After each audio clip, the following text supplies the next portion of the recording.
ye ko ja pala chela chola kale no ola male me no no do sa ja ado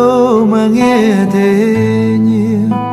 inang anong bedo la che bitamale gamang jo khoi do cha gana aga ku jo khoni adu dung tao la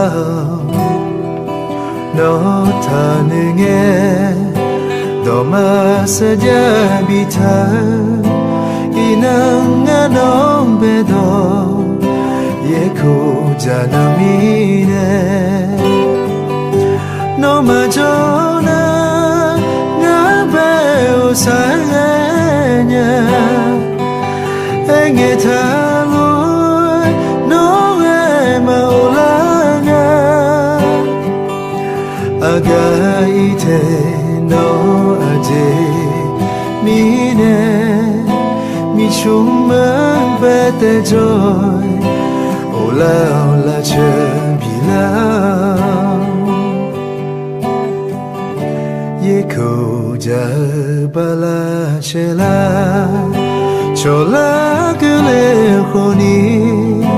no ma ulanga no no pyo ma mo ti sa ma ya ga nya adu dang ta ula ado no do lu ma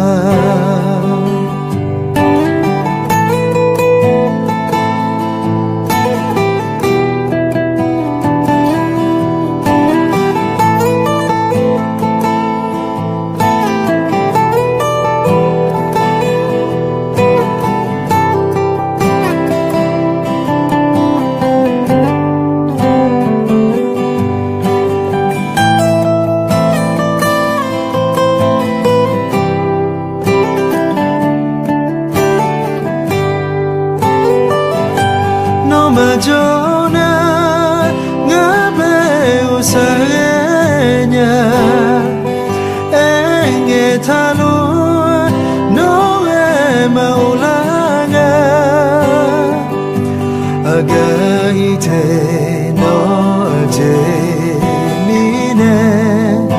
mi chuma pete joy ola ola chambila